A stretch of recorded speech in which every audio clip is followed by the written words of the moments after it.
だが強者どもよ、わきまえていたか。夢とはやがてことごとく冷めて消えるのが道理だと。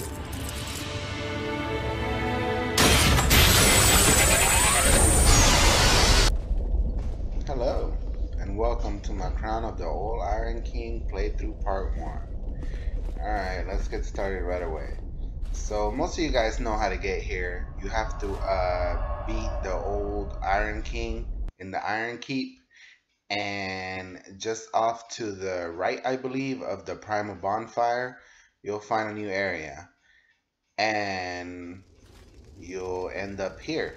Now everyone, even if you don't own the DLC, has access to this section here, and you can put your summon sign here and just kind of hang out in the waiting room, I guess you can call it, and wait to be summoned to help out with a section of the DLC, which is, I guess you can say it's an optional section of the DLC, but it's kind of worth doing.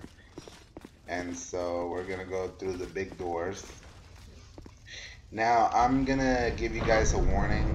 I went through a pretty good part of the DLC already, and I was recording it, but my laptop, I guess, or my capture card decided to not record properly, so I'm missing quite a bit of early footage. So if there's anything important that I missed, I'll make sure to let you guys know about it.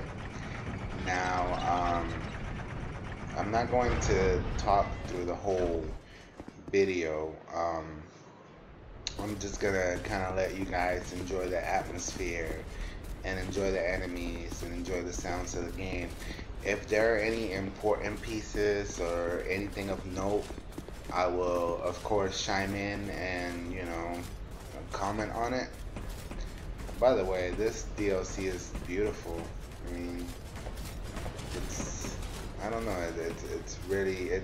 it's very different than the Sunken King, I would say. It's a lot harder than the Sunken King.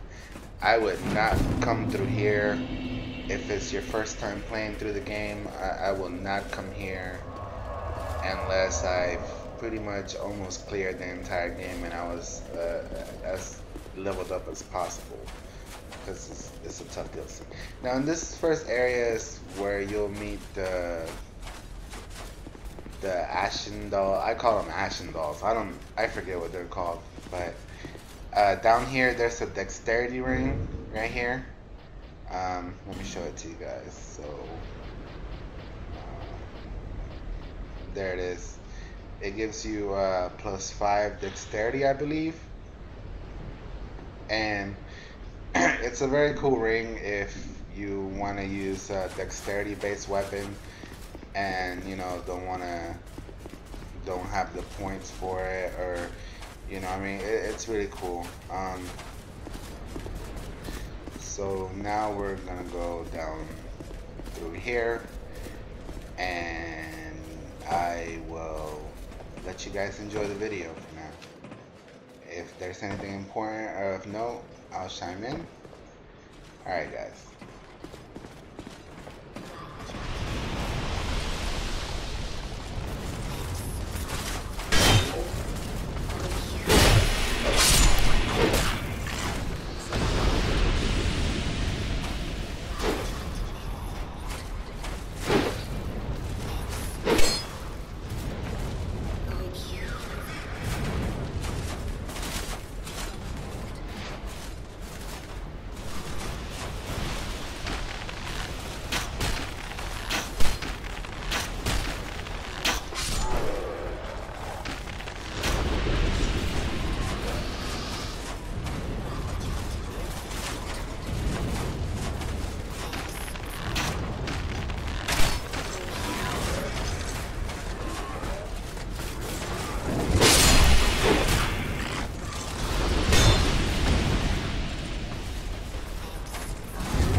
Now, something to note here, these guys do tremendous freaking poise damage. And it seems like they're somehow getting a buff from that statue thing. And you know, the soul of Nadia, or whatever you want to call her. And these guys just wreck my freaking stamina and poise. I mean, it seems like they do a lot of freaking poise damage and stamina damage. It's just crazy. And I have high poise and high stamina, and they just break right through my guard. And I get overwhelmed in this section. And there we go, my first death, which really sucks, which just shows you how difficult this DLC can be. I was more careless anyway. I shouldn't have taken on the mob like that. I should have tried to pull the enemies. So yeah, there's death number 1, guys. So my best advice is to take it real slow with the areas and try to pull enemies if you're melee. I am pretty much melee slash archer. I guess I classify myself as a hybrid melee archer type class. I'm wearing full Drakeblood gear. I believe the leggings are +10, the chest is +9, the helm is +9, and the gauntlets are +7. As far as my black bow is +10, with 40 dexterity, and I have 40 strength.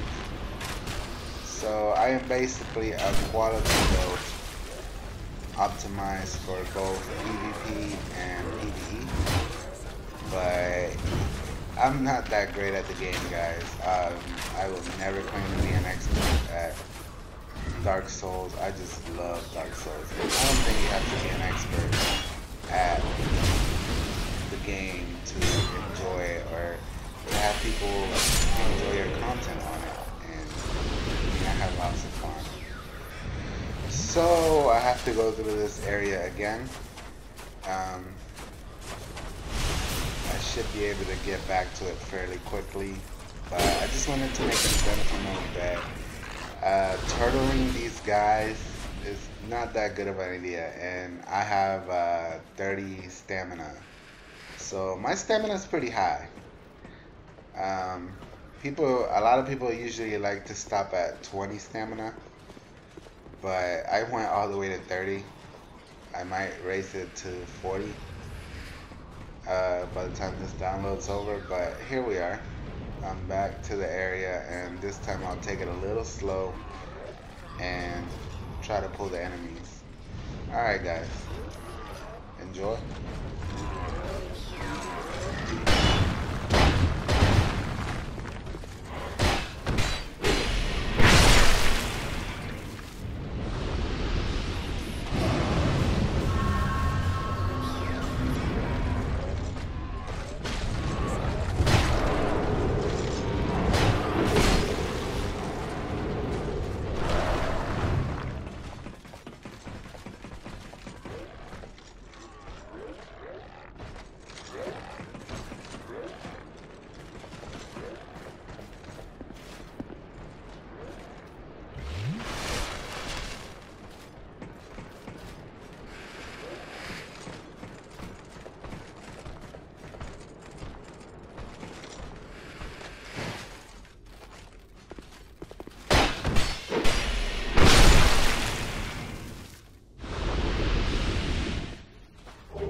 Now these barrel guys, they're not hostile unless you attack them. You can kind of like I just did there. You can kind of like shepherd them or herd them into a certain direction, and there are a few sections where you could like strategically make them go towards, then you know they blow up, and then they can kill enemies. So these guys here are very annoying. So I try to take care of them at range when I can. You can kind of bait this guy to like go into the fire and kill himself or do a lot of damage to himself, but I usually just use range attacks to take care of them. So just something to know here, and be careful in this area because there are a lot of barrels, explosive barrels around and stuff, so I don't recommend using pyromancies in this area unless you want to blow yourself up. And see these guys, you kind of like scare them into like killing themselves. Alright then.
Alright guys, that's gonna do it for part 1 of my gameplay. Stay tuned for part 2, and you know, I hope you guys are enjoying this playthrough. I will be making invasion videos and build videos soon. As always, show your support by subscribing, and I'll catch you guys on the flip side.